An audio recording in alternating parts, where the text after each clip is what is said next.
Thank you so much, Danai. It's such a pleasure to work with you, and I love being around younger women. Very proud of you and what you're doing. It's a true honor to have you take over for me and give the world some real important information and guidance. So thank you so much for doing this. Just to start off this whole thing, reflecting on all your experiences and expertise, why do you think that a coordinated global response to COVID-19 is crucial? You see, what has happened with this pandemic has made the world wake up to interconnectedness. How we are so interconnected that people in a remote area in one country are connected to a remote area in another country. What that says to me is that no one in the world is safe when there's a pandemic until everyone is safe.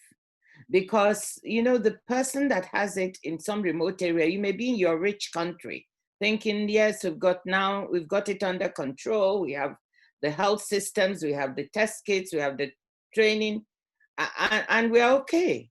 And then one day that person in the rural area somewhere, trades with another person, and very soon that person boards a flight, and then before you know it, it's where you are. So that to me is why we all have to act as one, because we are just as good as our weakest link. That is so powerful. The oneness of the globe right now is so very, very clear. It's so clear and true. I'm curious what you think are the priorities of how we start to attack this problem, or globally as one, as you're saying. Where do we start? What are the priorities? Where do we begin? The top priority, of course, is to save lives. And saving lives is twofold. One is on the health side, but also on the humanitarian side, because there are some people who are dying with hunger. In our part of the world, in Africa, there are many people who work in the informal sector, over 80% in some countries, meaning they earn their living on a daily basis. So if you ask them to lock down and so on, it means they can't eat.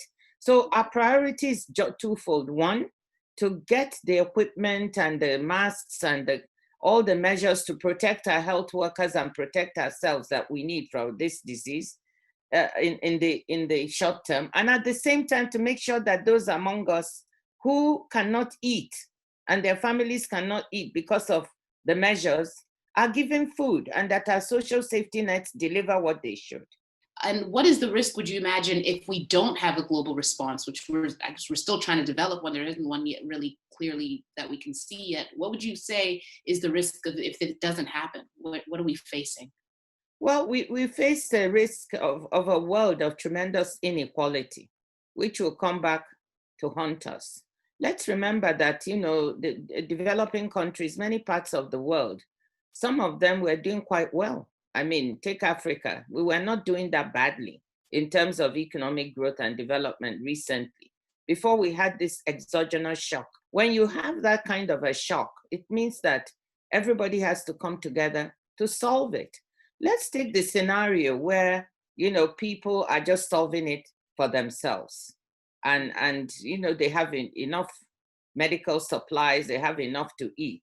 And they're leaving people in developing countries who don't have enough to be able to take care of everything. What happens is people die there. Some of them won't die, but they will find a way to get out of the situation. There may be uprising and social unrest. It will rebound on other parts of the world. So I think it's better to spend money now to solve the problem in an equitable way than to spend tons of money later to avoid the same problem.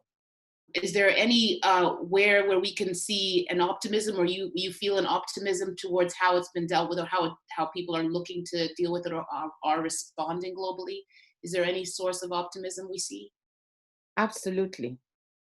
Much as this pandemic has been very difficult, it has also shown us the human spirit, what human beings can do. So you get to see the ugly side, but you also see the very good side. Just think of all those health workers, some of them traveling distances from where they are to go elsewhere to help out, to make sure that they work and save other lives.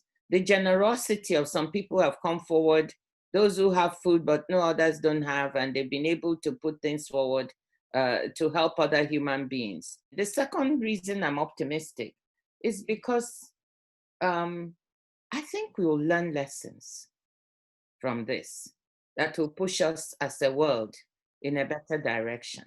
We'll learn lessons. I think this interconnectedness thing will show people that there's nowhere to hide. So I'm hoping sincerely that when other problems crop up, we'll think as a globe, we'll think as one about how to solve this. You know, like the vaccine problem.